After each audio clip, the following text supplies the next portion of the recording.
Assalamualaikum warahmatullahi wabarakatuh. Perkenalkan, nama saya Muhammad Juan Mutasim. Kali ini saya akan mempresentasikan sistem informasi penjualan berbasis web pada kedai kopi Karawang. Poin pertama yaitu adalah permasalahan sistem. Terdapat 3 permasalahan pada jurnal ini, yaitu konsumen akan kebutuhan konsumen akan kemudahan masyarakat modern untuk menuntut kecepatan dan kemudahan dalam segala hal, termasuk dalam berbelanja kopi. Yang kedua adalah proses kasir yang tidak efisien.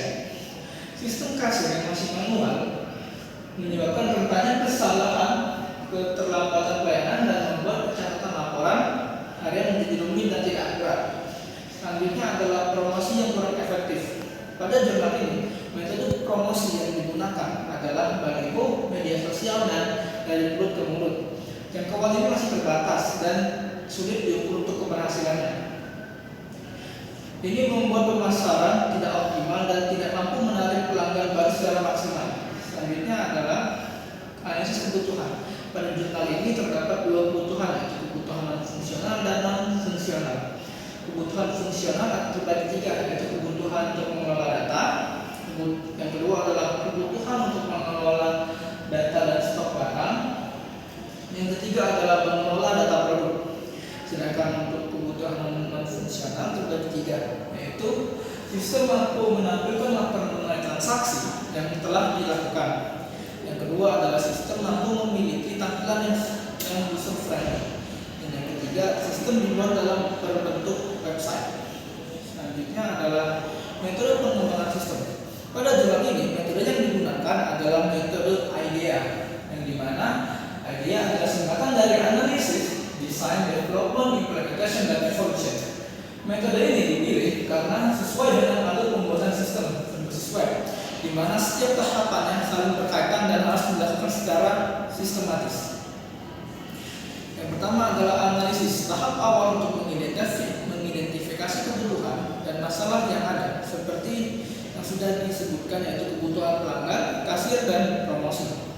Yang kedua adalah desain. Tahap merancang website mulai dari tampilan user interface hingga alur penggunaan agar mudah untuk digunakan.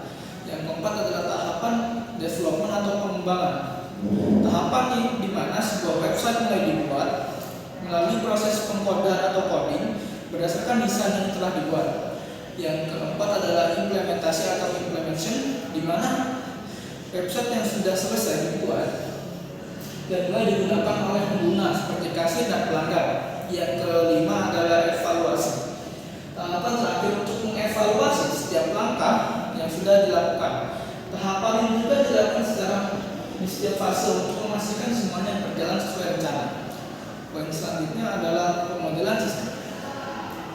Dalam pengembangan sistem ada beberapa alat atau diagram yang digunakan untuk mengevaluasi alur kerja, yaitu adalah flowchart system. Menggambarkan alur kerja sistem secara keseluruhan dari input data seperti pelanggan, stok barang, dan penjual, hingga proses transaksi dan penyimpan data. Yang kedua adalah diagram konteks. Diagram konteks ini menunjukkan interaksi sistem dengan entitas eksternal seperti admin melalui aliran data utama. Yang ketiga adalah DFD atau data flow diagram, yaitu memvisualisasikan penggerak pemrosesan penyimpanan data dalam sistem melalui berbagai proses dan entitas. Yang keempat adalah IRD atau Entity Relationship Diagram, mendefinisikan struktur database dengan menggambarkan entitas seperti tabel, atribut, dan hubungan logis di antara mereka. Selanjutnya adalah pembahasan. Terdapat 2 pembahasan, yaitu analisis desain dan pengembangan dan implementasi.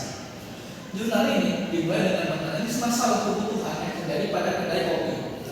Hasil analisisnya yaitu diterjemahkan dalam desain sistem yang kompleks menggunakan beberapa diagram seperti flowchart, diagram konteks, dan DFD, serta IRD. Yang kedua adalah pengembangan dan implementasi. Tahap pengembangan sistem dijelaskan dengan menggunakan teknologi PHP dan framework Polyter. Setelah selesai, sistem ini akan diimplementasikan melalui proses instalasi, sosialisasi, dan pengujian. Sekian video dari saya harap mudah dimengerti. Saya akhiri. Wassalamualaikum warahmatullahi wabarakatuh.